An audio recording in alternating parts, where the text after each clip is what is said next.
Ya, ngopi bareng redaksi kembali hadir. Hari ini kita kedatangan tamu teman-teman dari Badan Pengurus Daerah, Pak ya, PHRI Provinsi Papua, Perhimpunan Hotel dan Restoran Indonesia. Beliau, Pak Ketua, Pak Saril, datang bersama 3 rekan-rekan PHRI.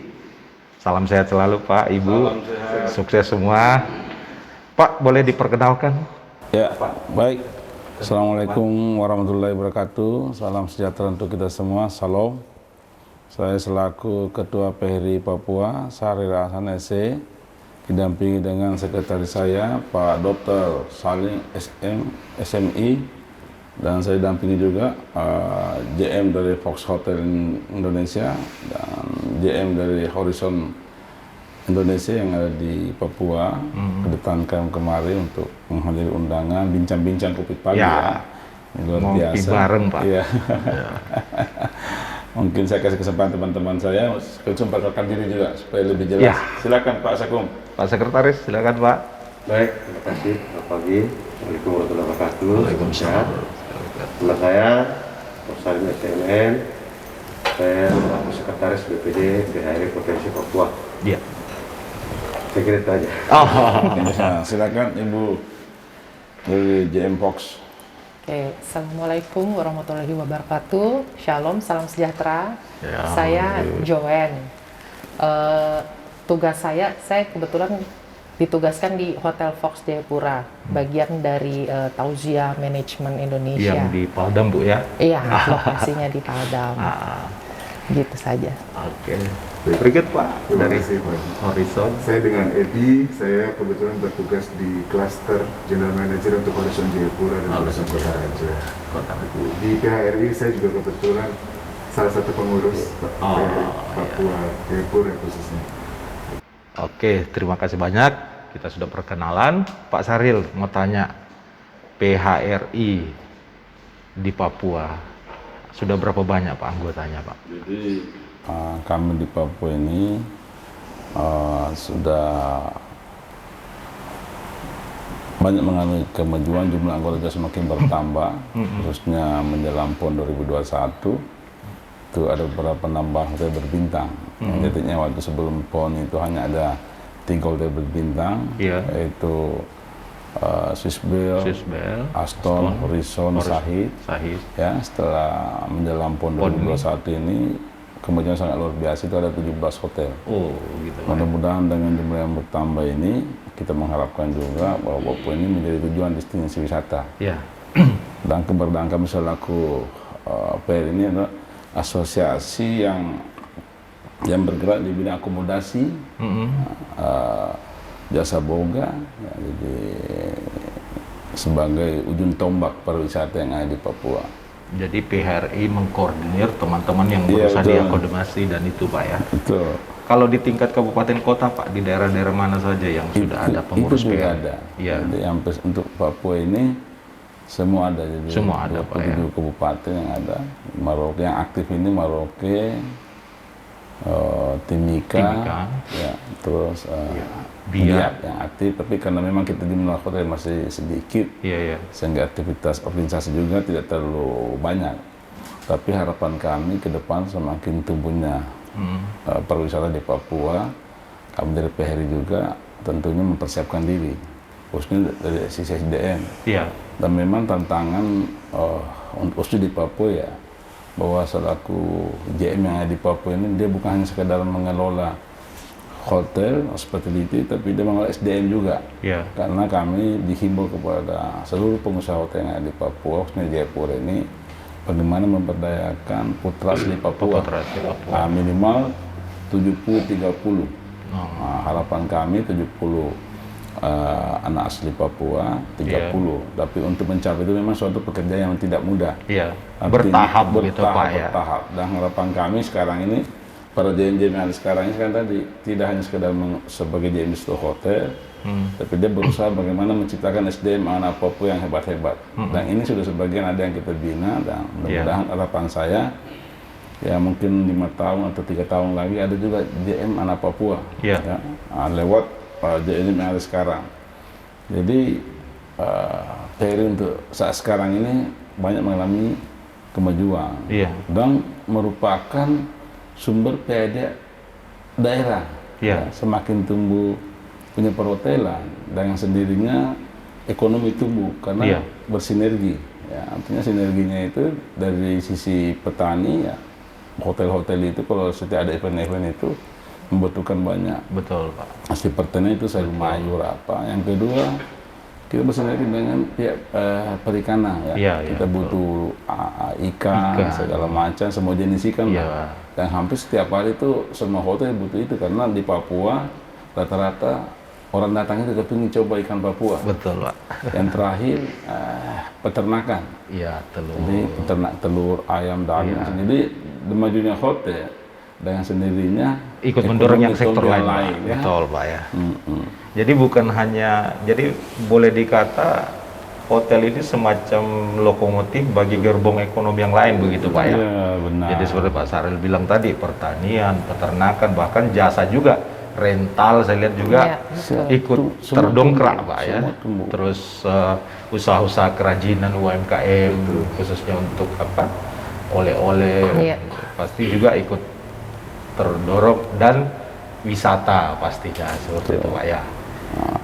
Nah, memang ke depan saya ajak kemarin beberapa JM di Jayapura ini kita akan mau menjadikan ada semacam desa wisata, ada kampung wisata. Di mana itu, Pak? Jadi targetnya? Kita sebenarnya kita sudah berjalan, ada di Kayu Pulau, ada di Tobati, ada di Sentani, tapi memang ini saya katakan bahwa ini memang suatu pekerja yang butuh kesabaran. Betul, Pak. Karena yang bagaimana mengajak masyarakat setempat, bagaimana menjadikan itu jadi kampung. Kalau dia punya desa, dijadikan desa wisata, dia punya kampung, jadikan kampung wisata.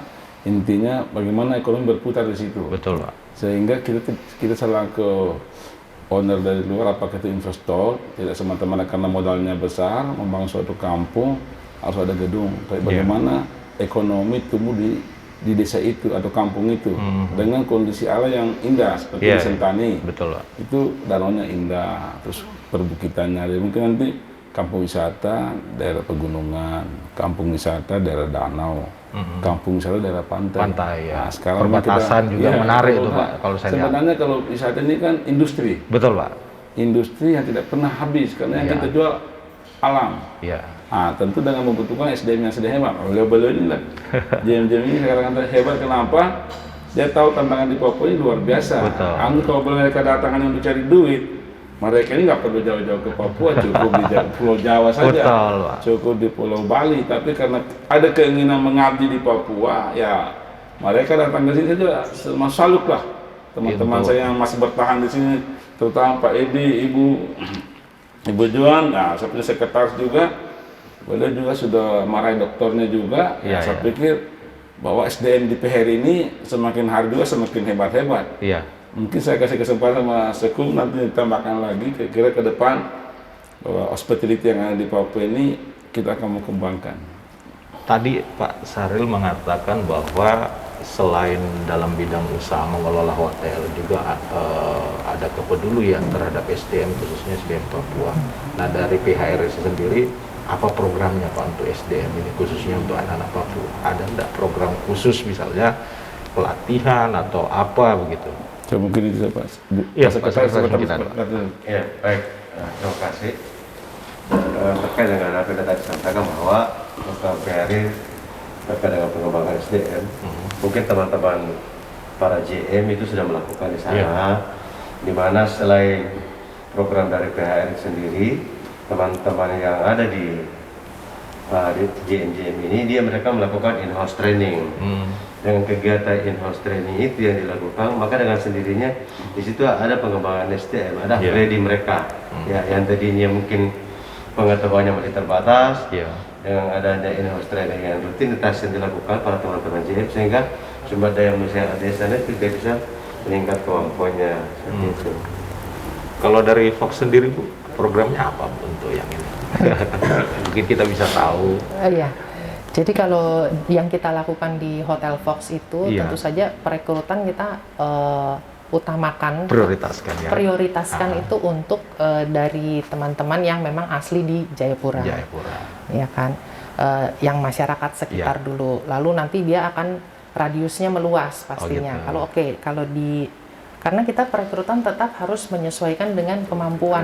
Ya, tetap ada standar. Betul. Gitu ya. Ada standar. Kemampuan dari masing-masing orang. Artinya mungkin dia saat itu bagusnya dia di bagian FB service misalnya. Tetapi saat ini kita tidak membutuhkan FB service.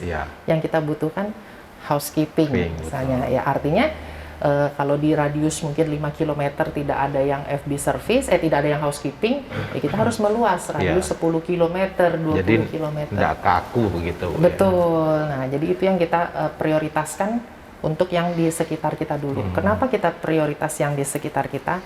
Karena kalau pada saat kita bekerja, jarak rumah dengan hotel itu dekat. Betul. Nah, itu kan itu pengaruh juga, Bu. Betul, mempengaruhi juga.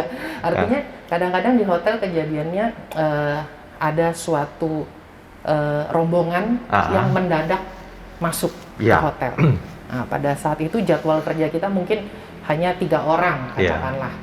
Tapi karena ada rombongan pasti kita membutuhkan tambahan tenaga. Betul. Nah, kalau jarak tempat tinggalnya dekat pasti kan gampang untuk fleksibel dia untuk datang. Dan memang aturan di hotel sangat ketat, Pak, ya, Bapak Ibu. Karena saya juga pernah alami waktu di Makassar sempat diajak teman-teman hotel di sana main bola. Kebetulan di Makassar dulu tahun 90 ada Liga Hotel, Pak. Jadi saya ikut dan saya perhatiin loh, ternyata memang ketat seperti yang Ibu bilang. Mulai dari rambut segala macam harus itu. Kalau dari Horizon, Pak, kalau pas di luar sendiri kami diwajibkan, Pak, untuk memberi kesempatan kepada anak-anak SMK untuk melakukan training di kami. Kemarin kami Grup Horizon Papua baru menandatangani MOU, Pak, dengan 8 SMK di Provinsi Papua.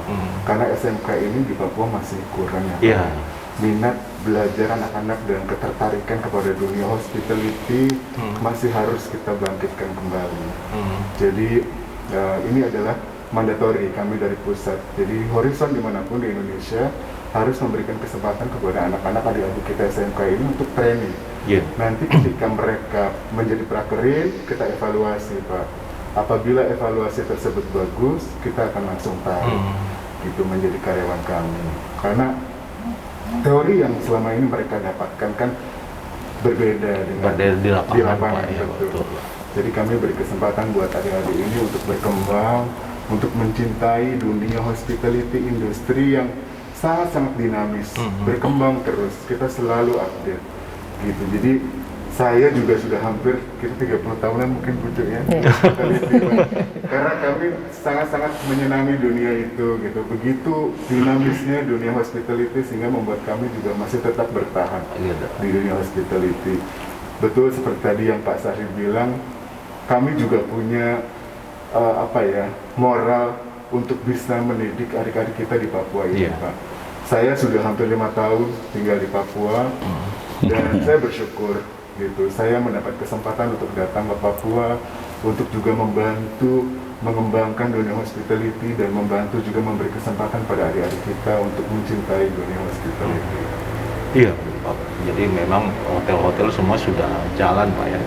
Nah, yang tadi Pak Sar juga sampaikan bahwa hotel ini kan semacam lokomotif bagi gerbong ekonomi lainnya. Nah, bagaimana dengan ini sendiri, Pak? Misalnya dari pertanian, bagaimana hotel bekerja sama untuk memenuhi kebutuhan sayur, daging, buah, apakah tetap memprioritaskan produk-produk lokal atau dari luar seperti itu? Mungkin baik, Pak. Ya, terima kasih banyak. Kita juga berterima kasih kepada pemerintah baik provinsi maupun kabupaten kota bahwa memang dari dinas pertanian maupun dinas perdagangan ini kita saling bersinergi juga, terutama kebutuhan-kebutuhan lokal seperti telur.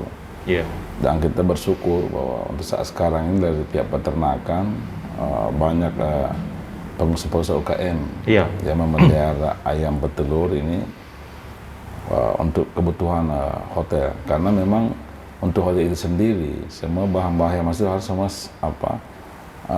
segar, artinya baik itu sayur mayur maupun daging. Kalau bisa ya semua untuk kegiatan lokal kita kedepankan memang untuk di hotel saja, karena kalau Telur Ampun terpulau itu dalam perjalanan sudah dua minggu. Jadi tidak segar gitu. Sampai di sini masuk di pergudangan baru diperjualbelikan. Sehingga memang saya katakan tadi bahwa memang peran daripada dinas perdagangan ini sangat luar biasa, Pak ya. bahwa memang mengatur datanya telur ini ya mungkin ke depan ya kalau bisa dari dinas pertanian dari bantuan provinsi, karena UKM yang tumbuh ini bagaimana melibatkan masyarakat setempat. Ya. Karena di Papua ini banyak lahan-lahan kosong. Betul. Tentunya juga kami mengharapkan dari pihak perbankan lewat CSR-nya. Iya. Mungkin sekarang perbankan tidak hanya membidik sektor industri pembangunan hotel, tapi bagaimana juga membidik sektor UKM-UKM, khususnya pertanian, perikanan maupun peternakan. Ini perlu bantuan-bantuan modal kecil. Iya. Dan sekarang program Jokowi juga ada namanya BUMDes, Badan Usaha Desa. Iya. Nah, memang ini bukan pekerja mudah, tapi kalau siapapun pemerintah, khususnya di kabupaten provinsi, memang ada seperti yang khusus. Yang kedua, dari sisi perhotelan juga, dengan tumbuhnya hotel menjelang PON dan sesudah PON ini luar biasa. Ada beberapa event internasional. Ini harus sekarang potensi. Potensi ke depan Papua merupakan suatu tujuan wisata, terus tujuan olahraga. Jadi bukan hanya sekedar orang berwisata untuk lihat pulau, lihat gunung, lihat danau, lihat laut, tapi bagaimana potensi yang ada sekarang, event-event yang ada internasional ini, ada sepak bola. Dimanfaatkan, betul. Mungkin dikedepankan ya harus selalu ada event di Papua. Betul. Jadi kalau orang dulu mengatakan Papua paling jauh, sekarang bagaimana Papua paling dekat dengan event-event itu. Betul. Dan kita kemarin bersyukur bahwa selama COVID 2021-2020 tingkah hunian sangat di bawah jalannya dengan adanya PON Pepernas ini, ya kami dari pihak perhotelan juga sangat mendapatkan banyak berkah lah, terbantu karena kita sendiri dari teman-teman perhotelan ini memang setiap JM dikasih target harus sekian ya. Nah, kalaupun kita menjual produk-produk perhotelan dengan segala macam unggulan, ada harganya kita dapat diskon, terus parasi makanan juga ada harga terjangkau. Tentu juga kita minta dukungan dari pemerintah. Salah satunya itu seperti bagaimana Papua jadi tujuan wisata. Yang selama ini kan Papua hanya pagi sampai sore itu penerbangan. Kalau Papua mau dimajukan betul-betul, itu penerbangan di 24 jam seperti Makassar. Jadi orang ke sini tidak hanya sekedar datang cari uang, bagaimana datang berkreasi. Betul. Kayak di Pulau Jawa. Di Pulau Jawa itu kan 24 jam juga itu. Bandara dibuka dari Jawa Timur ke Bali kemana-mana, ya kita juga Papua itu begitu. Artinya mengejar ketertinggalan lewat wisata. Karena memang Papua ini industri belum ada, yang ada industri jasa perhotelan. Kita mau yang dikedepankan dulu. Karena bagaimana seperti Horizon Pak Edi ini 5 tahun bukan waktu yang singkat. Apalagi Horizon ini saya katakan memang punya semacam program-program bagaimana bersinergi dengan SMK yang ada. Dengan apa? Karena hampir sekarang ini kan anak tamat sekolah langsung jadi pegawai. Sekarang bukan eranya lagi jadi pegawai. Sekarang eranya menjadi membuka usaha lah. Kalau di hotel ya belajar ke depan ya jadi pengusaha lagi, karena di situ attitude-nya dilatih, pelayanannya bagaimana, disiplinnya ini, tampilannya harus semua di perhotelan. Makanya kalau pemerintahan itu dikelola seperti perhotelan, saya pikir pasti pemerintahan itu maju. Karena di hotel itu semua ada. 3 shift juga, kita bikin 3 shift juga, pagi sampai dari jam 7 pagi sampai jam 3 sore. Jam 3 sore sampai jam 11 malam. Jam 11 malam sampai jam 7 pagi, jadi kalau yang di hotel 24 jam. Tidak ada tidurnya, Pak? Tidak ada tidurnya, jadi betul-betul melayani tamu seperti raja. Betul. Coba menjaga orang tidur ya, Pak? Tidur pun tamu dijaga, Pak ya? Iya, Pak. Jadi saya pikir kalau pemerintahan ini dikelola seperti perhotelan, saya yakin masalah Indonesia ini pasti maju.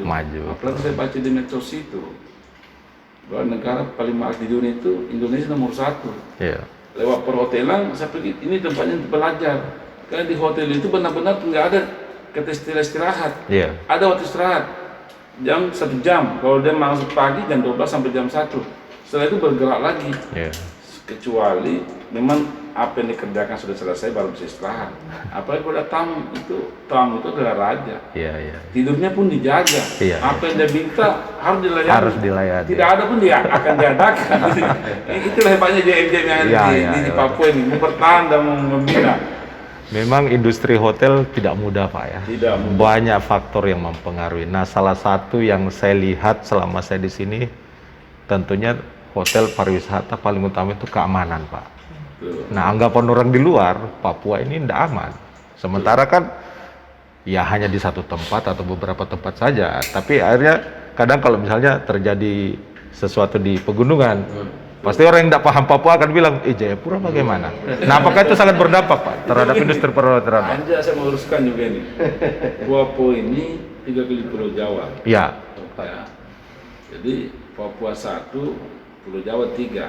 Mungkin nanti ke depan, apa kita media-media elektronik, media TV, media koran. Itu kalau menyebut suatu kejadian itu harus diperjelas. Betul. Jangan saya setuju. Papua. Betul. Karena Papua ini kan kesannya kan di Papua Jayapura. Papua ini 3 kali Pulau Jawa. Dan hampir semua yang terjadi ini di daerah, saya pikir memang semacam kalau saya mati ini sesuatu yang ekonomi tidak tumbuh baik. Biasanya kena tinggi. Dan saya pikir saudara kita yang berseberangan dengan kita lewat hospitality, lewat pariwisata, saya pikir kita kenapa di pariwisata itu semakin unik, semakin dikejar orang. Oh, begitu, Pak. Ya, kalau perlu daerah konflik itu jadikan daerah wisata. Tantangan berat ini, Pak. Jadikan daerah wisata apa? Karena wisata itu mendatangkan uang, mendatangkan devisa. Ya. Seperti di Bali dunia ada di sana daerah-daerah yang dikatakan dari tidak maju lewat wisata bisa maju karena memang yang kita jual keunikan. Betul, Pak. Keunikan yang berbasis pelayanan. Jadi kalau macam ada konflik-konflik, saya pastikan pasti konflik tidak tumbuh. Tapi daerah yang aman, terima kasih banyak juga kepada TNI Polri yang 24 jam menjaga Papua, menjaga Indonesia. Jadi salah pelaku usaha industri ini kan orang maunya aman, nyaman. Kalau saudara kita di Papua ini, bagaimana dia merasa nyaman? Artinya nyaman itu artinya tidak mesti melibatkan orang yang dari luar. Kenyamanan itu di lingkungan kita masing-masing. Ibu Juan bilang di perhotelan itu di sekitar situ dulu. Direkrut, menjangkau ke luar lagi. Begitupun juga dulu pengembangan wisata. Kalau bisa ya saya katakan Papua ini dengan jumlah luas wilayah pulau 3 kali Jawa ini paling potensi dijadikan tujuan wisata di Indonesia. Betul, Pak. Apalagi Indonesia di medsos itu terindah di dunia ada di Indonesia. Papua ini punya Boron Sorga, Cendrawasih, punya Pulau Raja Ampat internasional. Itu baru sekecil itu, tapi banyak yang belum di ini, Pak ya. Sekarang kita kepingin dan mudah-mudahan pemerintah juga jangan melihat kita sebagai pegawai hotel, sebagai pemilik hotel, melihat kita ini sebagai mitra kerja pemerintah. Kadang-kadang ini kan kita mengharapkan bahwa kita selaku pengelola hotel, owner hotel ini kita tidak minta-minta untuk diistimewakan. Tapi memang kita ini diminta atau diminta, kita lah ujung tombak pariwisata. Karena hampir semua orang yang berkunjung ke Papua, yang ditanya hotel mana, dia mau ke Jayapura, Jayapura Selatan, ada nggak? Ada Aston, ada Horizon. Itu Jayapura Utara. Jayapura Selatan, ada Horizon Jayapura, ada Horizon Kota Raja, ada Sahid, ada Ultima, ke AB lagi. Jadi kita ini ujung tombak pariwisata yang ada di Papua. Betul, Pak. Cuma memang kadang-kadang seperti ini kita hanya dilihat sebagai pegawai, sebagai pengusaha. Tapi ini yang kita harus rubah. Kita selaku pengusaha perhotelan, bagian dari kemitraan pemerintah untuk memajukan suatu daerah maupun kampung itu, sehingga kita harus selalu bersosial. Kalau bisa kita dilibatkan juga. Betul. Kalau ada pantai yang indah, karena mengelola pantai ini itu ada ilmunya. Tidak semata-mata ini pantai indah, bagaimana supaya orang datang, itu ada ilmunya. Ada gunung yang bagus, itu ada ilmunya. Makanya antara desa wisata dengan kampung wisata beda. Tapi intinya dengan keindahan itu menghasilkan uang. Bagaimana masyarakat setempat bisa dapat uang dan alamnya. Jangan lagi orang desa ke kota cari pekerjaan. Kita mengharapkan orang kota yang punya uang bawa uang ke desa. Betul. Melibatkan masyarakat. Kemarin kita sudah coba satu di Pulau Koso. Ada yang punya rumah, kita bantu fasilitas, tempat tidur, spray, handuk, kita buat. Ya, mudah-mudahan dengan contoh yang satu ini bisa diikuti yang lain, Pak. Diikuti yang lain. Ya. Artinya apa? Kita kepingin masyarakat juga melibatkan diri dalam hal pelayanan, dalam hal apa? Masyarakat punya tempat oke. Pertama kebersihan. Iya. Kedua keamanan. Jangan keamanan melibatkan TNI Polri, karena kalau TNI Polri itu berarti kampung tidak aman lagi. Betul. Sementara orang datang mau aman. Paradigma orang, wah ini ada apa ini? Apa? Kalau sudah, ya. Iya. Perwisata itu bagaimana orang merasa nyaman. Betul. Nah, itu yang kita mau kembangkan. Dan ketiga, dengan lewat perwisata ini, dengan sendirinya akan menumbuhkan ekonomi masyarakat. Karena orang sana kan berwisata nggak perlu bawa apa-apa, cuma bawa duit saja. Iya. Seperti kita juga mau begitu, ke Pulau Koso, ke pulau, ke Danau Sentani nggak perlu bawa apa-apa. Mereka punya laut, mereka punya danau, mereka punya papeda. Iya. Bahkan teman-teman saya dari perhotelan ini, mungkin ke depan kita akan mengajak masyarakat kampung itu untuk diajarin untuk masak. Iya. Potensinya apa dia? Karena chef-chef yang hotel berbintang ini nggak diragukan lagi. Betul. Dan dia mau merasa panggilan moral. Artinya apa yang dimiliki kemampuannya dia mau berbagi terhadap masyarakat yang ada di sini. Cuma kita harapkan ya tadi, bagaimana mengajak masyarakat bukan lagi bekerja, bagaimana masyarakat mencari uang. Yeah. Kalau kerja itu kan timur ada capek, ada rasa macam aduh kita capek ini nggak ada punya. Tapi kita dari perhotelan, khususnya pariwisata, mengajak masyarakat bagaimana mendapatkan uang yang banyak lewat alam yang kita miliki. Mungkin teman-teman mau bantu juga, ya lebih bagus lagi. Sekarang kita program sekarang ke Danau Sentani dulu. Kebetulan kami ada bangun kerjasama dengan masyarakat yang punya lahan. Nah, saya bangun tempat semacam pondok wisata. Kemudian rencana itu nanti semua hasil dana itu kita tampung untuk mau dibagi di hotel. Wah ini ikan apa nih potensi ikan apa ini mujair. Nah, harga yang layak kita masukkan di hotel, nanti orang-orang yang merasakan bahwa bagaimana makan ikan ini bisa langsung ke sana nanti. Iya. Mudah-mudahan ke depan saja beberapa teman saya dari JM-JM yang ada, mari kita bangun bersama Papua lewat pariwisata. Iya. Iya Pak, memang perhotelan ini jadi ujung tombak dan itu harus disadari oleh pemerintah daerah. Jadi misalnya pemerintah daerah, dinas pariwisata misalnya, kalau bisa melibatkan hotel lah gitu, misalnya dalam menyusun program tahun ini gue mau bikin apa, saya mau bikin apa, seperti yang Pak Sarif sampaikan tadi bahwa melibatkan kampung-kampung. Nah, saya ada masukan juga Pak dari teman saya waktu itu dia dari Jakarta, terus yang pasti kesini dia tanya saya selalu seperti yang Pak Sarif bilang, di situ hotel ada apa sih, hotelnya mana-mana saja saya pingin, misalnya saya di AB, hotelnya hotel apa, standarnya bagaimana. Nah setelah dia kesini, oh hotel bagus, lumayan, dia bilang seperti itu. Terus dia bilang, ada ndak hotel punya program misalnya gini, saya hanya datang nginap untuk keperluan dinas, tapi setelah selesai, saya pingin ke perbatasan misalnya, ada ndak hotel yang bisa memfasilitasi seperti itu. Nah kira-kira bagaimana itu Pak, teman-teman dari ini. Jadi mereka maunya ada satu paket, nginap, tapi ada bisa jalan juga. Daripada dia jalan sendiri nggak tahu. Nah mungkin dia berharap teman-teman perhotelan bisa membantu misalnya, oke ini kita ada paket perbatasan. Sebenarnya itu yang kita lakukan.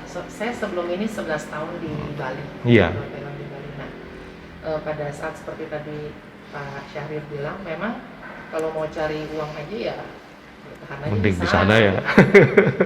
Cuman memang 2 atau 3 tahun sebelum saya ke Jayapura, itu saya selalu memantau perkembangan Jayapura melalui medsos. Jadi ada kerinduan untuk kayaknya ini tempat punya potensi gitu kan, dan SDM-nya tuh sepertinya, saya dari luar ya melihatnya pada waktu itu belum sampai di sini, sepertinya mereka orangnya baik-baik semuanya. Tetapi dan memang baik. Dan ternyata setelah sampai sini, oh ya benar, kesan yang saya tangkap di luar, oh benar memang orang-orangnya ini baik. dan mereka mempunyai potensi yang belum dikembangkan. Betul. Nah, itulah makanya saya sampai di Jayapura. Nah, waktu yang kita lakukan di sana dan kita juga lakukan di sini, kita memang membentuk satu paket. Iya. Jadi menginap sekaligus nanti berwisata ke tempat mana, diantar dari drivernya, hotel begitu kan. Nanti mungkin paketnya itu dia bayar cukup bensinnya saja, gitu kan, karena kan pengeluaran ke bensin kan juga harus ada yang cover. Seperti itu memang yang kita lakukan, dan bukan cuman paket perjalanan aja. Misalnya dia kesini mau meeting, lalu setelah meeting dia lelah begitu ya, butuh mungkin di massage atau apa, kita ada paket yang dengan spa juga. Dan bahkan kemarin juga kita sempat berbicara dengan Dinas Pariwisata, karena memang terus terang kan kita butuh masukan dari Dinas Pariwisata juga.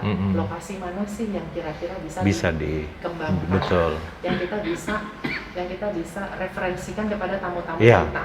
Nah, dari lokasi-lokasi yang ditunjukkan oleh Dinas Pariwisata ini, itu yang kita akan bentukkan menjadi paket. Jadi bukan hanya sekedar perbatasan, mungkin orang sudah tahu, semua udah terkenal perbatasan. Tapi kan banyak potensi wisata di yang lain, Jayapura ini, di Papua, yang orang belum tahu.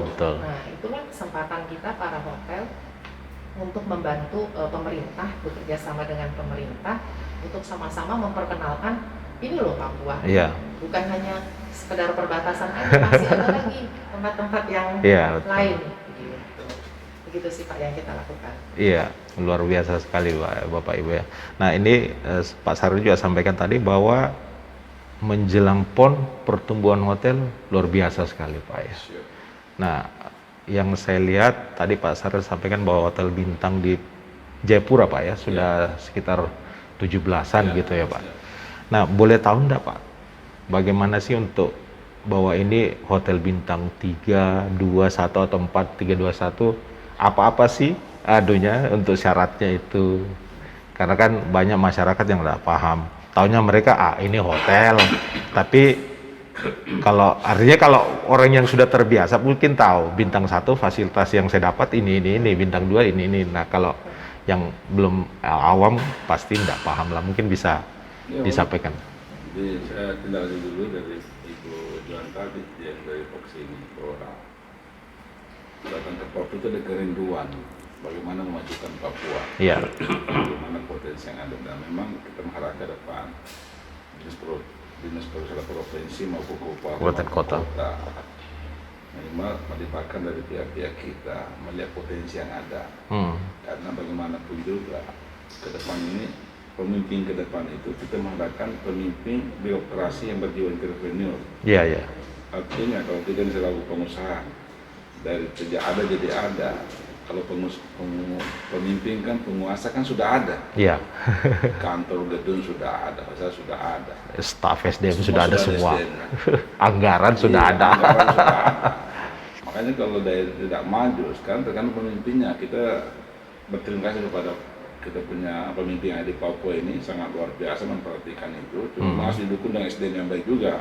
Artinya para dinas-dinas ini harus mensupport pemerintah, apa gitu, gubernur, wali kota, bupati, membantu tidak hanya sekedar bekerja sesuai apa yang diarahkan, tapi bagaimana kreativitasnya sangat tinggi, sehingga betul-betul Papua ini jadi kunjungan wisata yang sangat luar biasa, karena kita miliki semua.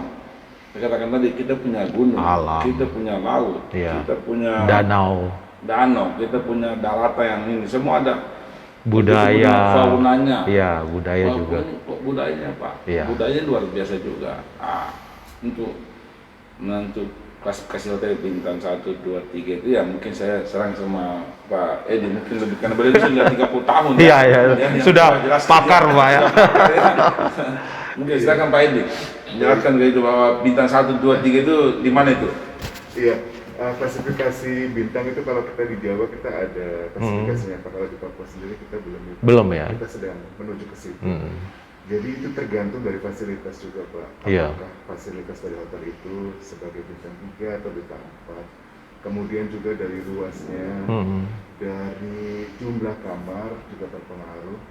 Dan itu semua mengklasifikasikan kenapa hotel ini ada hotel bintang 2, bintang 3, bintang 4. Karena kami kebetulan kalau secara brand itu kami sudah mengklasifikasikan sendiri, Pak.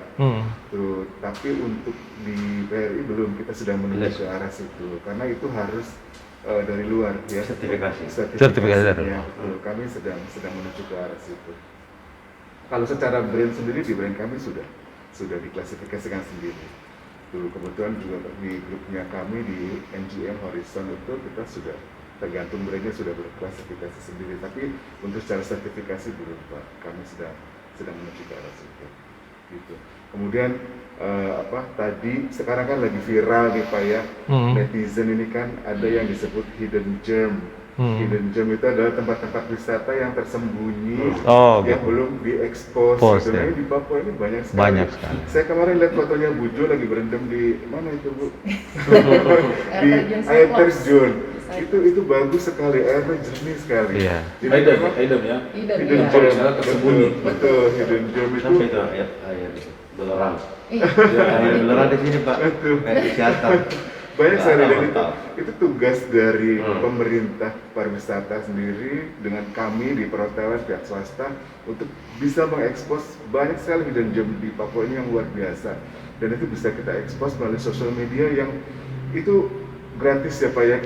Sosial media itu, tapi dampaknya, efeknya itu luar biasa gitu. Jadi mari kami pihak swasta juga menggandeng pariwisata ya, Pak ya, untuk juga kita mengangkat pariwisatanya Papua yang Indonesia Timur ini tidak ada bandingannya. Luar biasa hebat, luar biasa bagus. Itu juga yang memberi kesempatan pada kami. Kenapa kami sampai saat ini masih tinggal di Papua? Karena kami ketika libur kami mencari hidden gem itu. Itu kemarin saya kesana itu nggak ada jalanannya, Pak.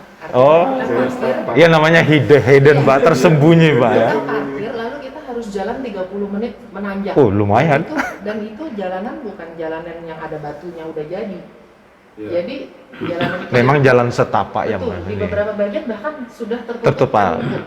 Jadi tapi yang seperti itu ada daya tariknya. Justru itu yang dicari.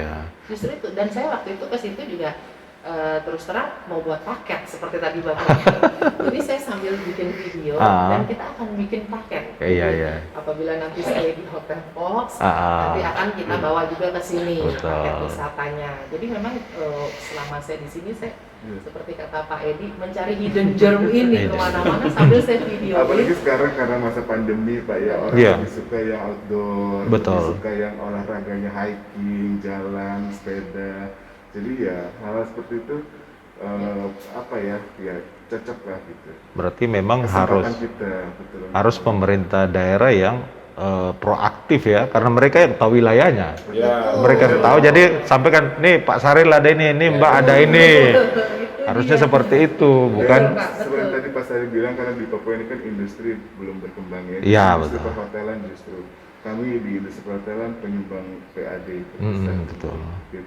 Di kota memang infonya seperti itu, hotel dan ini yang terbesar. Bisa tambahkan sedikit, mungkin dari SDM di PRI ini kita punya Kartens ya, untuk pengembangan SDM ya. Artinya mungkin coba jelaskan Pak Sekuf soal pengembangan SDM. Mungkin ya yang perlu saya tambahkan Pak tadi yang pertanyaan beliau tentang klasifikasi hotel. Dulu sebelum ada peraturan tentang lembaga sertifikasi usaha, untuk mensertifikasi hotel itu ada tim dulu ya. Nah sekarang ada 2 lembaga yang diizinkan pemerintah untuk melakukan sertifikasi. Ada LSP itu sertifikasi buat karyawan, ada LSU untuk sertifikasi hotel itu sendiri. Namun seperti tadi sama Pak Adi sampaikan bahwa ada hotel yang memang sudah melakukan branded sendiri, bahwa kami bintang 2, bintang 3 itu. Nah, untuk hasil standarisasi ini itu ditetapkan oleh lembaga sertifikasi usaha, namanya LSU. Itu lembaga independen. Nah, untuk prasyarat ini, walaupun kamar itu, karena dulu kamu gini, 15 kamar itu satu syarat bintang 1 dengan catatan minimal Pak ya. Dia memiliki infrastruktur dan sarana prasarana yang lengkap. ada restoran, ada coffee shopnya, ada parkir yang bersyarat, ada laundrynya. Pokoknya sama setaranya dengan hotel bintang 4. Walaupun 15 kamar itu bintang 1. Oh gitu. Kalau memenuhi syarat, termasuk fasilitas yang ada di dalam kamar. Standar yang mungkin air panas, air dingin, dengan standar gorden, ada vertical blend, itu bisa memenuhi syarat. Nah, itu. Namun yang untuk kita di Papua ini kita lagi proses semua sekarang, supaya hotel itu dia sudah punya standarisasi yang dari LSU. Itu kita lagi proses Pak, supaya teman-teman juga yang lagi sementara berusaha, dan juga enak. Kadang-kadang kan ada event dari luar, dia sudah tetapkan, aku mau bikin usaha, mau bikin kegiatan hotel bintang sekian. Karena itu sudah memang kadang-kadang ada tunjukin seperti itu. Nah, itu untuk mengenai bintang Pak. Terus untuk pengembangan SDM yang selama ini kami kebetulan juga bermitra dengan lembaga pendidikan yang South Coast LPK. Kita ada Kartan Skolet. Itu hotel-hotel rata-rata yang mau buka, biasa kita lagi prefer melatih dari situ. Setelah dilatih kita megangkan, baru kita switch ke hotel-hotel yang memang mau buka gitu. Supaya ketersediaan SDM yang ada di Papua ini itu jangan terlalu persepsinya orang bahwa di Papua orang terkebelakang, tertinggal. Sebenarnya tidak juga Pak. Betul. Saya kira tinggal mau dipoles saja supaya kita setara. Tapi kita juga ini kan selain di Papua, kita kan juga bisa ke daerah lain. Saya selalu punya keyakinan lebih bagus SDM saya di Papua. Betul. Seperti itu, karena kita di sini hospitality-nya bagus. Nah, mungkin kalau di luar sana, kalau mungkin tingkat persaingannya sudah tidak tersentuh oleh manajemen, sehingga ya dia kadang-kadang customer care-nya kepada kita sebagai customer enggak ini. Tapi di sini di Papua Bapak coba-coba aja masuk ke hotel, pasti dia punya offering service-nya bagus. Gitu, Pak. Selain itu kalau SDM lokal dia sudah paham karakter masyarakat juga Pak ya, pastinya seperti itu. Nah ini Pak, sudah masuk 2 tahun pandemi. Bagaimana kondisi hotel Pak selama pandemi ini? Memang ini ini karena pandemi ada semacam penyakit dunia ya. Kita sebagai manusia ini dituntut kita lebih bersih lagi. Yang pertama, saya pikir semacam pencucian jiwa lah. Kita sebagai pengusaha dalam kondisi apapun harus usaha jalan. Sepanjang kita masih berkehidupan. Dan tadi bahwa pandemi yang ada sekarang ini saya pikir ini semacam pelajaran untuk kita ini. Yang selama kita ini kan hidupnya kotor. Orang berlomba-lomba cari uang. Bahkan lingkungan setempat kotor. Mungkin lewat pandemi ini pelajaran kita bagaimana kita ini hidup bersih. Saya pikir kalau kita hidup bersih, dari pihak perhotelan sudah melakukan itu. Apa kalau semakin tinggi bintangnya semakin bersih. Bahkan debu pun di kamar mandi tidak ada. Jadi pandemi sebenarnya ini harus belajar di hotel. Kuncinya di hotel. Kalau bicara pandemi, berarti pasti orang itu kurang bersih saja. Yang kedua, sumber penyakit itu kan orang yang apakah penyakit bawaan pasti hidupnya tidak teratur, mungkin suka begadang, makan sembarang. Di hotel semua makanan bergizi. Di hotel juga tuh mau bicara bergizi di hotel, mau istirahat yang baik di hotel, mau lihat barang-barang halus juga di hotel. Jadi sebenarnya hotel ini kuncinya bagaimana hidup teratur dan sehat Pak di hotel. Di hotel itu. Cuma untuk saat sekarang ini orang nggak pernah merenungkan diri. Bahwa kalau mau hidup sejahtera itu belajar di hotel. Mau tidur enak ya ke hotel. Mau makan enak ya ke hotel. Apalagi sekarang hampir semua hotel-hotel yang di Jepun luar biasa. Sudah semua hotel-hotel bintang itu sudah ada spa-nya Pak. Oh gitu Pak ya. Spa dan itu tenaga-tenaga dari luar. Ke depan pariwisata sudah bisa mengedepankan bagaimana di sekolah-sekolah itu ada pendidikan spa. Sehingga kita nggak perlu tangan dari luar. Memang indahnya orang ini kan selalu berpikir begini ya. Saya mau katakan contoh. Kalau kita mau maju, selalu berpikir positif. Yang ada sekarang ini orang yang tidak mau maju, selalu berpikir negatif. Orang kerja di hotel kesannya wah macam nggak bekerja. Pekerjaan di dunia itu kerja di hotel. Tidak pernah kena hujan, tidak pernah kena matahari. Uang yang datang. Paling satu hal Pak. kalau ada tamu-tamu macam artis apa kan bisa ketemu Pak di hotel Pak. Iya semua. Mau lihat barang halus, cari di hotel. Betul. Mau makan yang enak di hotel. Iya. Mau istirahat yang enak di hotel. Jadi pandemi ini bisa kita hilangkan lewat hotel. Hidup pola hotel. Iya. Dan tadi Pak Edi sampaikan orang tidur pun dijaga. Jadi dengan pandemi yang ada sekarang ini, saya pikir sesuatu hal yang alami saja, jangan kita ditakut-takuti dan hal seperti ini. Dan kita harus ikuti pemerintah. Apa yang disampaikan, nggak mungkin pemerintah apa yang disampaikan sesuatu yang tidak baik untuk rakyatnya.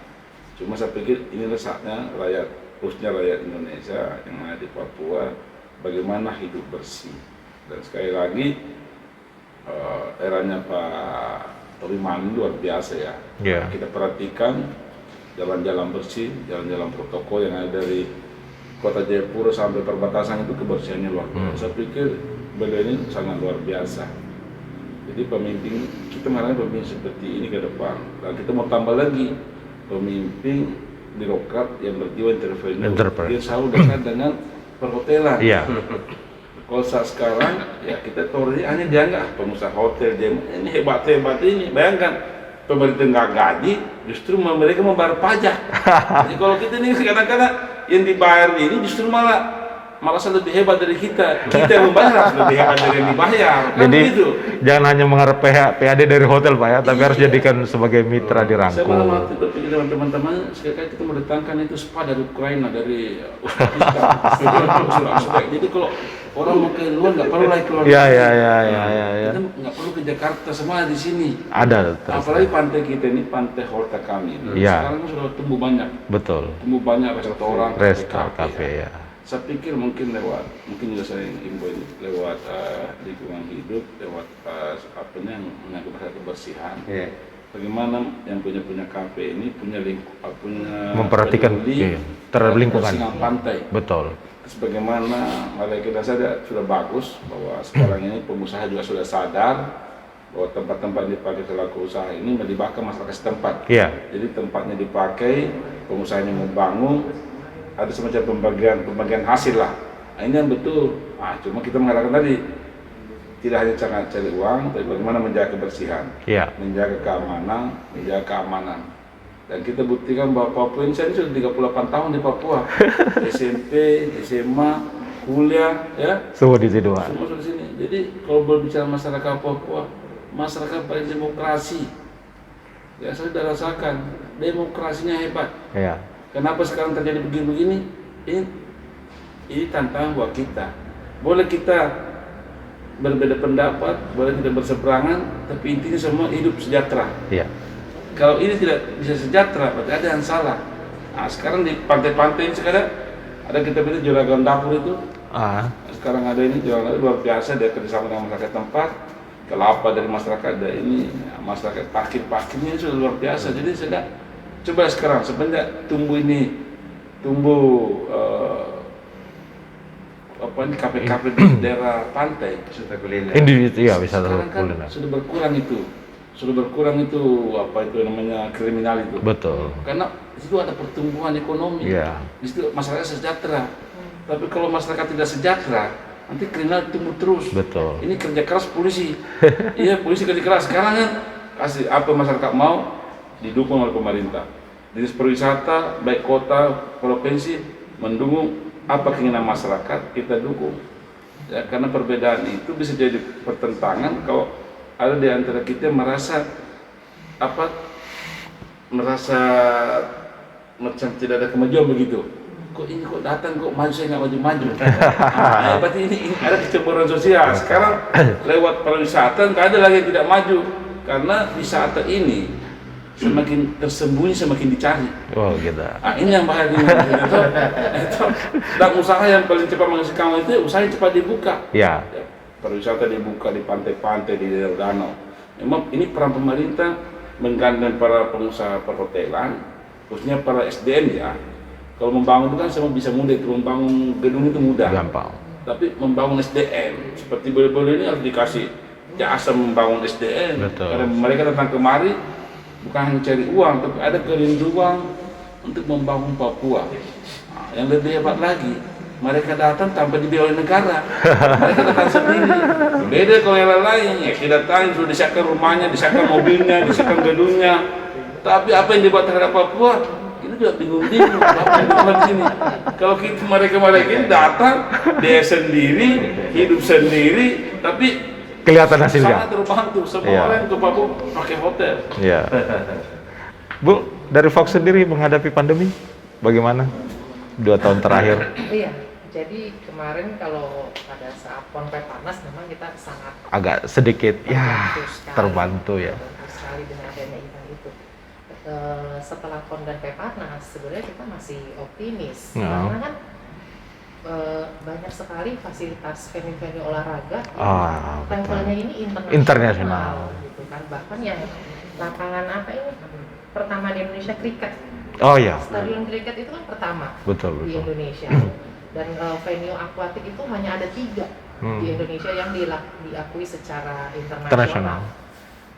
Ya, salah satunya yang nomor 3 ada di Papua. Gitu. Jadi sebenarnya kita masih optimis untuk setelah PON dan Peparnas ini bahwa apabila nanti dari pihak pemerintah secara proaktif mengadakan event betul.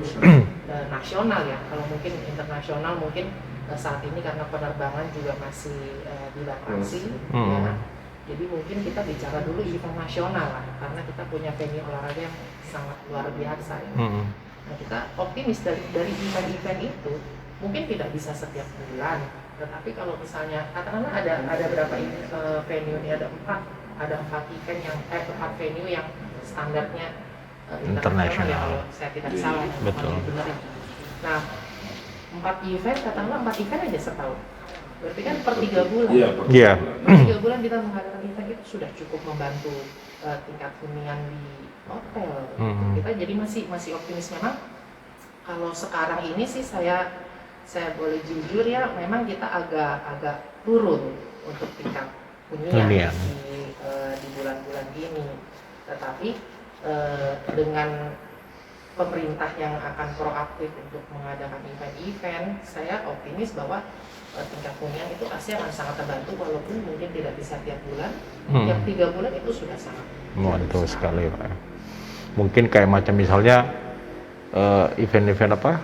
Timnas mungkin uji coba bisa di Papua Bangkit kayak begitu, Pak ya. Kayak semacam itu. Nah, pernah juga saya bincang-bincang dengan Pak Mano. Jadi dia bilang dia ingin mendatangkan timnas Belanda ke sini. Saya bilang, wah itu luar biasa itu, Pak, kalau ini.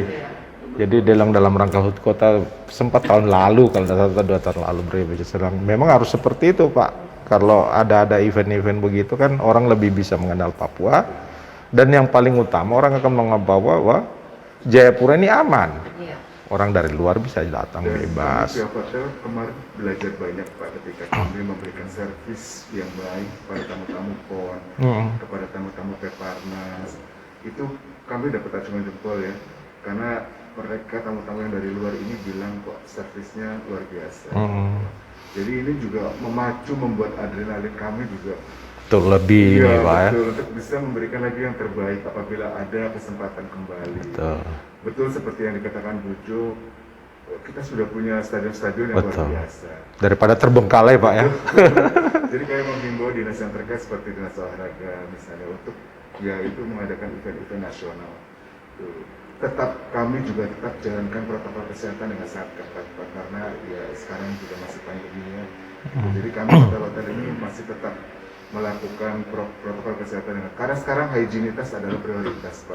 Jadi kami memprioritaskan betul-betul higienitas, itu juga Pak Syahid tadi bilang ya, itu harus bersih.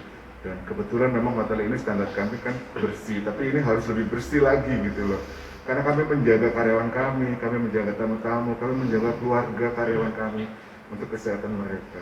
Jadi ya kami menunggu kesempatan untuk bisa kembali melayani tamu-tamu kami dari luar, Pak, untuk adanya event-event nasional. Bahkan bila perlu internasional, Pak ya. Masa Mandalika bisa, Jayapura nggak bisa, Pak. Sekarang ya kita masa Mandalika ini, makanya kita juga berterima kasih sama Presiden kita Pak Joko Widodo. Beliau ini pengusaha mebel, jadi presiden. Jadi yang seperti Bapak bilang berjiwa entrepreneur gitu, Pak ya. Iya, jadi ya kita tidak bahwa presiden lain bagus juga. Jadi Pak Joko Widodo ini pengusaha mempelai menjadi seorang pemimpin. Sekarang kan terbukti Mandalika sekarang dengan begitu dibuka sirkuitnya ini, para pembalap dunia datang, bukan itu yang dilihat apa itu Sirkuitnya. tapi dia lingkungan Betul. sampai Betul. dia luar biasa. Dia bilang Pantainya indah. dia punya sirkuit terbaik di dunia ini, pemandangan terindah ada di sini. Iya, iya, iya. Coba kalau Papua yang sebelah sini kita bikin juga semacam, kalau di Mandalika ada motornya, mungkin di sini mobilnya. Iya, Mungkin di sini. bisa. Karena Kayak kalau- rally yang alam gitu loh Pak ya. Jadi memang- Wah, atau kenapa enggak buat ini Pak? Kayak macam misalnya rally Jayapura Wamen. Nah, pokoknya kayak begitu. Papua ini semua bisa. Makanya tadi kalau perlu daerah komplit itu dijadikan kawasan wisata. Ya. Tantangan buat pemerintah deh Pak. Iya. Jangan dijadikan kawasan konflik itu semacam menakutkan untuk orang. Iya. Terus orang tahu ada apa di sana kok berkonflik terus. Mungkin ada orang karena orang naik ke bulan, justru nggak ada penduduk dia mau ke bulan. Kalau kita ini daerah konflik, kita buka untuk umum. Siapa mau datang silakan datang. Masa pakai rompi? Iya kan? Bayar. Pakai baju rompi bayar. Begitu. Nah, berhubungan dengan masyarakat supaya mereka ini saya pikir ini hanya karena kurang terekspos saja. Ya, Yang diekspos ditembak. Ini ditembak, Polri ditembak, polisi ditembak. Itu diekspos. Tapi coba lihat alam yang ada di situ. Ya. Pasti di situ ada wisata tersembunyi. Ya kalau perlu tambang-tambang di sana itu diekspos saja. Orang berwisata sampai cari emas. Orang sampai cari laut. Jadi wisata ini mendatangkan devisa kalau mau dibuka. Betul. Makanya tadi kita butuh pemimpin yang birokrat berjiwa entrepreneur. Karena kalau berjiwa entrepreneur, ya apapun bisa jadi uang. Buktinya kayak sapi pun tidak jadi kompos. Iya. Apalagi orang pernah hotel di contoh. Kita hanya jual kamar itu 4x5 semalam 500.000, paling murah. Lebih lagi sedikit 6x8 itu sudah 1,2 juta per malam. Bayangkan kalau hanya kamar 6x8 1 juta, bayangkan kalau satu pulau, satu kawasan Iya. diolah betul-betul tempat wisata, kira-kira berapa hasilnya? Betul. Iya. Makanya tadi Papua ini kalau perlu bisa daerah komplit pun jadi kawasan wisata. Jadi orang tahu apa sewa baju rompi, sewa keamanan, butuh apa? Mungkin butuh apa? Gate kah? Supaya tidak Pak di sini kurang aman, di sini aman ya. Bawa ke tempat aman saja. Kan gitu. Butuh gate ya. Jadi Papua ini penuh tantangan untuk maju. Jadi jangan dibesar-besarkan itu konflik. Betul. Jadi bagaimana konflik yang ada ini merubah jadi peluang. Iya. Mungkin dan saya yakin semua daerah konflik pasti pembangunan tidak jalan. Pasti, saya Ya. pastikan, ya. Nah, kita sudah mencontoh ini negara Timur Tengah, Irak, Iran, ya. Kok daerah yang berkonflik itu nggak maju-maju. Betul. Nah, sekarang Papua ini kita beritakan yang ini saja.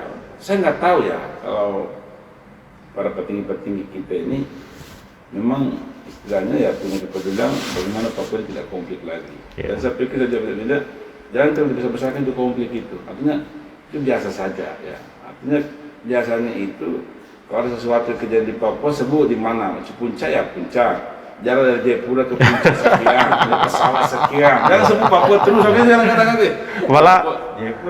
Malah di Jakarta justru lebih tidak aman Pak ya, begal segala macam di sana. Tapi kok malah Hari kita pegang HP jalan. betul Pak. Saya pernah ke Jakarta di Tanah Abang, mungkin karena kulit agak gelap. Begitu ada ibu-ibu sedekati, dia langsung curiga ke saya. Saya bilang, waduh.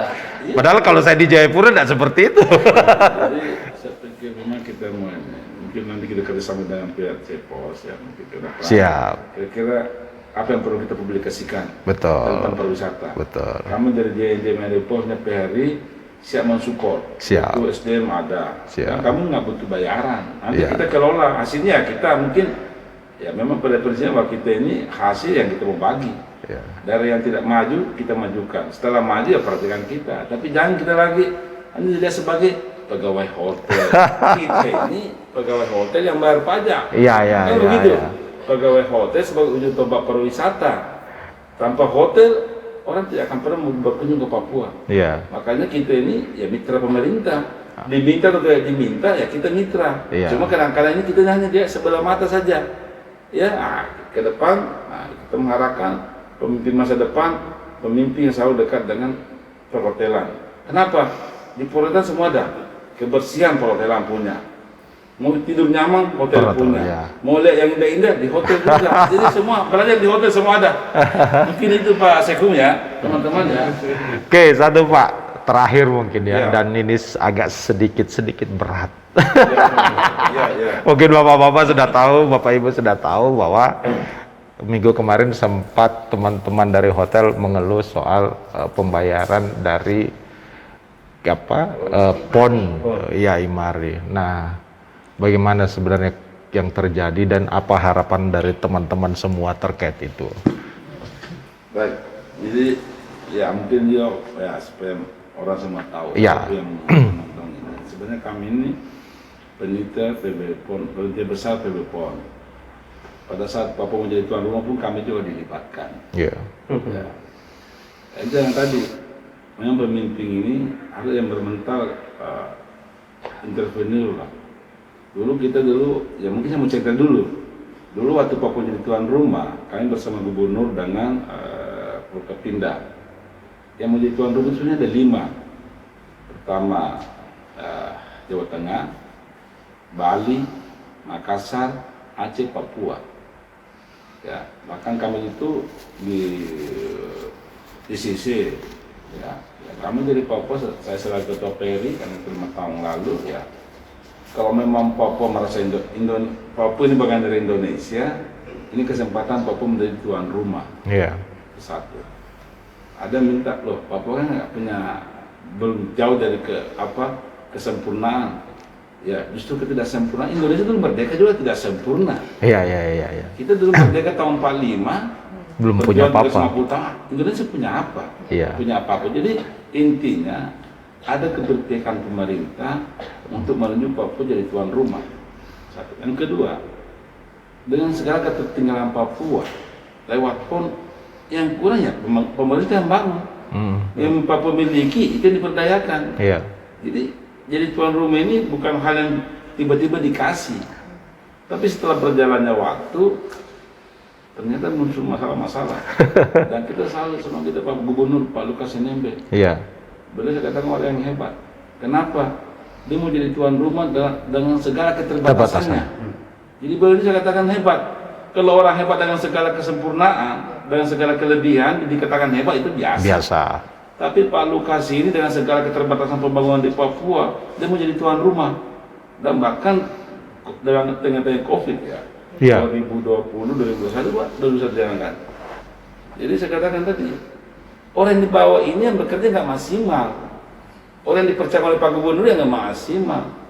Pada saat dia belum jadi tuan rumah, kan pada tampil semua. Setelah jadi tuan rumah kok banyak masalah. Soalnya masalah ini soalnya kalau kita orang perhotelan nggak ada masalah. Kenapa? Kita dulu minta dengan jumlah orang yang besar 32.000, kita ada 17 hotel. Di hotel ini semua sudah higienis lah. Iya. Tapi justru yang mendatangkan orang dari luar. Kan tinggal bagi. Kayak saya sakit, Iya. kamu kemampuan kau berapa? Ya 2.000. Iya, sekian. Fox kemampuannya bisa 5.000. Iya. Horizon kemampuan 5.000. Aston ini 17 hotel. Kalau 17 hotel satu hotel Dibagi 2.000, habis. Iya. dibagi 17 hotel ada 32.000. Dan saya yakin pasti makanan higienis. Iya. Kemarin kan bermasalah. Pada saat bermasalah, dampaknya juga ke kita. Iya. Bahkan 5 hari ini datang siapa dia, nggak pernah jawab apa, kok tiba-tiba dia datang semacam hero begitu, pejuang begitu. Sekarang kita ini tidak bukan siapa, bagi kita ini pejuang. Iya. Dari Papua Gelap sampai Papua Terang kita di sini. Iya. Saya 38 tahun. Artinya Papua masih gelap. Orang ke AB itu nggak ada orang. Sekarang Papua Terang kok tiba-tiba orang dari Jakarta kok merasa hebat. Bahkan dia bilang, maaf ya, saya sampaikan, punya nggak ahli gizi? Saya sampaikan teman-teman, ahli gizi itu cuma tahu berapa proteinnya ini. Tapi ahli masak kami semua miliki. Iya. orang-orang hotel punya semua. Nah, sekali lagi mungkin Imari ini ya, saya pikir ini tanggung jawabnya dia. Jangan melemparkan masalah ke masalah ke orang lain, ya. Ya, kau masalah dengan pemerintah daerah itu masalah kamu. Urusan kau. Tapi tanggung jawab kau sebagai penyedia makanan, ya tanggung jawab kau terhadap vendor maupun perhotelan. Jangan lempar masalah ke tempat yang lain. Pasti pemerintah juga tidak bodoh. Kok kamu sampai nggak dibayar, apa? Iya. Mungkin kan kita semua tahu di medsos makanan basi, makanan terlambat, makanan pagi datang jam 11 siang, makanan siang datang jam 5 sore, makanan malam jam 11 malam. Ini kan yang nggak pernah dibicarakan ini. Berarti mari kau ada masalah. Ya sekarang jangan kau yang punya masalah, libatkan hotel lagi. Semua vendor, sama perhotelan, selesaikanlah. Dan ini masih bagus ya, artinya teman-teman kita ini penuh kesabaran untuk dibayar. Ya. Tapi kalau vendor-vendor penjual sayur, penjual telur nggak dibayar, terus dia Imari sendiri mengatakan belum dibayar, itu tanggung jawab kau terhadap vendor, terhadap perhotelan. Berarti Anda tidak punya modal, datang ke Papua cari untung saja. Ya ini perlu sampaikan, PT Imari ini datang ke Papua cari untung saja. Kalau kami ini untung rugi tetap di sini. Ya. Untung di Papua, rugi juga di Papua. Ya. Tidak angkat kaki Pak ya kalau ini Mari kok selalu mengatakan belum dibayar. Sejak dari awal kamu nggak punya modal, jangan masuk sini lah. Apa? Begitu teman-teman. Kita berkontrak MOU dengan Imari untuk konsumsi PON hotel-hotel ini Pak. Nah ini kan hotel ini kan kita menyediakan makanan untuk tamu-tamu PON. Ini kan ada efek domino gitu loh. Betul. Kami belanja sayur, belanja ikan, daging dan lain-lain kan ke supplier. Ini kan supplier harus dibayar. Kami juga harus bayar PAD ketika akhir bulan. Betul. Dengan total revenue yang kami terima, padahal revenue tidak segitu karena belum dibayar gitu. Tapi kami utamakan bayar PB1 kami PAD. Berarti kan artinya begini Pak, hotel dengan itu dia ndak membawa-bawa, saya belum dibayar Imari, jadi saya tidak bayar kalian. Harusnya seperti itu juga Pak ya. Jadi teman-teman hotel sudah bayar kewajibannya apa segala macam. Harusnya Imari seperti itu. Urusanmu yang belum dibayar itu, tapi kewajibanmu ke vendor-vendor harus diselesaikan. Karena hotel ini berkontrak dengan Imari Pak. Bukan dengan PB Pak ya. PB mengawasi. Iya. Betul, itu yang kita utarakan juga sebenarnya. Kita bukannya artinya komunikasi melalui PHRI. Waktu itu kita beberapa hotel yang ini kebetulan yang belum dibayar kan 12 hotel yang waktu itu ditunjuk untuk menghandle tamu-tamu VIP. Nah, 12 hotel ini secara parsial, secara sendiri-sendiri kita sudah menghubungi Imari secara langsung. Gitu. Kita sudah berusaha berkomunikasi, tolong dong dibayar dulu gitu kan. Kita sudah komunikasinya itu ada lewat WhatsApp, telepon, bahkan sudah berkirim surat sampai 3 kali, tapi jawabannya tetap sama, kami belum dibayar oleh PB PON. Nah akhirnya karena kita melalui komunikasi secara langsung tidak ada jawaban yang cukup memuaskan begitu ya, akhirnya kita mengirim surat ke PHRI untuk meminta bantuan dari PHRI bagaimana ini solusinya, karena waktu ini kan berjalan terus. Itu transaksi terjadi tahun 2021. Kita sudah tutup buku sebenarnya di 2021. Nah, seharusnya tidak ada carry over ke 2022. Ini akhirnya jadi carry over. Jadi harapannya teman-teman tolonglah diselesaikan gitu. Mungkin dari nampak apa yang dari pihak Imari ini menonton ini dan dengar kita juga. Berarti saudara harus berterima kasih sama panitia PON 2021. Lewat panitia PON kau diberi kepercayaan untuk mensuplai pangan. Tapi pada akhirnya kok kamu lemparkan masalah ke PB PON. Kami juga dari pihak, kebetulan saya sebagai penanggung jawab perhotelan, ketua PHRI, ya saya mau sampaikan kepada teman-teman, JMJM ini punya tanggung jawab moral terhadap owner. Betul. Owner sudah investasi. Owner itu bayar bunga. Bunga itu seperti jan dinding. Jalan terus Pak. Kita tidak pernah bicara sampai dari Pak Edi. Vendor kita sudah bayar. Betul. Kita juga ambil telur dari vendor, tapi per 2 minggu harus dibayar. Jangan sampai masalah yang kita buat kita limpahkan lagi ke orang lain. Betul. Justru Imari itu harus berterima kasih kepada pemerintah daerah, baik provinsi maupun kabupaten maupun kota. Iya. Mereka sudah dipercaya untuk menyediakan makanan. Kami dari pihak perhotelan ini yang tiap bulan bayar pajak PT1, tetap kita bayar. Kita nggak pernah bilang apalagi belum dibayar. Saya sekali lagi juga terima kasih banyak sama Pak Wali Kota. Dari awal-awal sudah sampaikan kalian harus perhatikan pembayaran. Iya. Ya, karena pasti saya tagih kamu pajak. Iya. Alhamdulillah ya kita dari pihak perhotelan ini memang diwanti-wanti oleh owner jangan sampai kalian tidak bayar pajak. Begitu punya para JM karena prestasi seorang JM. Kalau semua semua bisa terlaksana dengan baik, bayar pajak oke, bayar gaji oke, operasional hotel oke. Jadi mereka ini pemimpin juga, pemimpin di lingkungan kecil tapi dampaknya besar. Nah, jadi sekali lagi mungkin dari PI Mari ini jangan lempar tanggung jawab lah. Kalau dari awal kamu datang nggak punya modal, mending kasih kita di sini.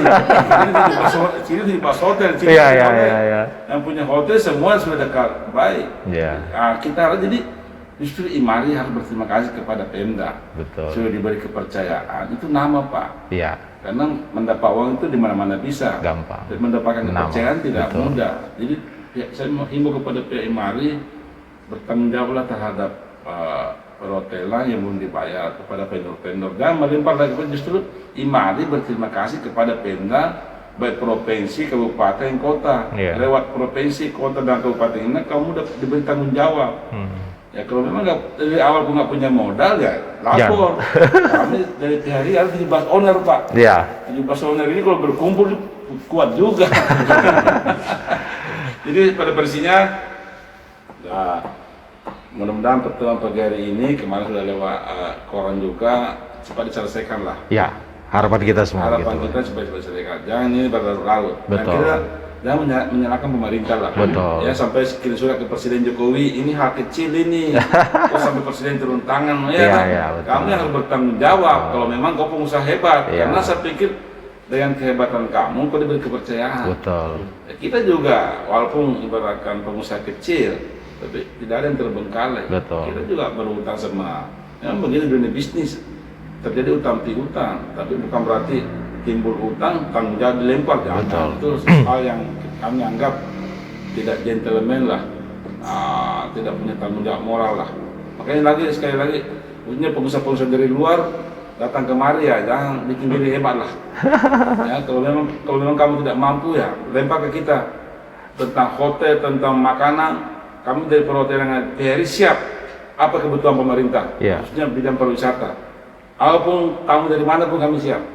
Dan itu terbukti lewat PON 2021 disampaikan tadi Pak Edi, Deparnas dan PON itu merasa berterima kasih luar biasa pelayanannya. Bahkan dia bilang Pak, kami dengar di televisi, lihat televisi itu selalu kacau penembakan. Kemarin Papua aman sekali. Betul. Makanya 32.000 orang ini sekarang kita jadikan semacam duta-duta informasi. Betul. Bayangkan 32.000 orang, 34 provinsi, jumlah penduduk 280 juta. 1% saya berkunjung ke Papua tiap bulan, kira-kira bagaimana itu? 1% saja. Dan jumlah penduduk 280 juta. Dan 1% saja. Dan luar biasanya ya Bapak Ibu, selama PON bahkan pasca PON itu belum pernah saya lihat ada yang bilang pelayanan hotel di Jayapura kemarin tidak bagus. Belum ada, tidak ada. Terus terang. Sangat terima kasih Pak. Saya perhatikan belum pernah ada yang ngeluh begitu. Bahkan dia bilang Pak, karena kebetulan kami kan punya pindah jadi kemarin catur ya. Iya. Pepernas itu seorang yang disabilitas itu merasa Pak kami selama ada namanya Pepernas inilah perlakuan kita di Papua ini paling hebat di antara semua provinsi yang ada. Iya. Perlakuan tamu terhadap Pepernas ini kita yang nomor 1 dia bilang Pak. Iya. Sampai setelah apa yang Bapak membuat bicara begitu? Kami dulu di sini kita nggak diperhatikan, tapi kita di sini semua hotel menyambut kita dengan baik. Kenapa? Ketuhariannya Pak Doreng Wakerwe itu jauh-jauh hari selalu kumpul kita. Iya. Pak Doreng itu hebat. Kenapa saya katakan hebat?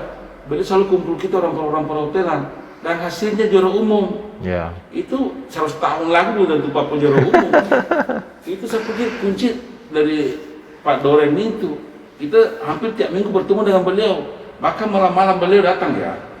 Kadang kami orang hotel 24 jam, mulai tadi Pak Edi, kami ini orang hotel, orang tidur pun dijaga. Bagaimana kalau orang tidak tidur, dijaga lagi? Begitu Pak. Oke, baik, itulah tadi bincang-bincang kita dengan teman-teman dari PHRI dan perhotelan. Semoga apa yang disampaikan teman-teman jadi perhatian dari berbagai pihak yang ada kaitan dengan itu, dan kita harapkan dunia industri perhotelan ini makin lebih maju lagi, karena seperti yang kita perbincangkan tadi bahwa hotel ini lokomotif bagi gerbong-gerbong ekonomi lainnya. Dan kita berharap ke depan hotel-hotel di Papua dan ini semakin Pak, Bapak Ibu bisa 1-2 kata terakhir yang mau disampaikan, mulai dari Pak Ketua dulu terkait dengan perhotelan lah. Saya ucapkan terima kasih kepada Ngopi Bareng redaksi Papua ya.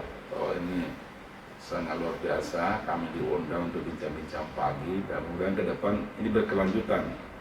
Kalau hari ini di Gedung Cepos, ya mungkin besok di Horizon, atau mungkin di Sahid. Dan kami ada 17 hotel berbintang, Pak, siap untuk Papua segalanya. Mana Pak, begitupun juga terhadap pengembangan wisata, kami dari PHRI siap bersinergi dengan pemerintah daerah. Apabila ada potensi-potensi wisata yang ada di daerah itu, kabupaten itu maupun desa, minimal kita ada semacam sinergi lah. Kami akan dengan senang hati mau memajukan Papua.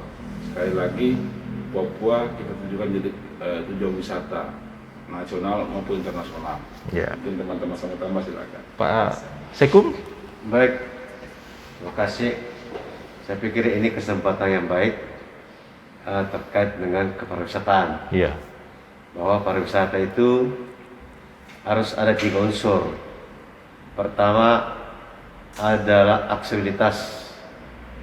Aksesibilitas ini sangat diharapkan, terutama kita di Papua ini dianggap jauh, karena dengan transportasi dan segala macam, sehingga mungkin di situ dibutuhkan kebijakan dari pemerintah, mulai dengan adanya undang-undang Otsus, bisa memberikan subsidi transport bagi orang-orang yang akan berkunjung ke Papua, bila mana tiket itu mengalami harga lonjakan yang begitu tinggi. Yang kedua, ada atraksi di situ.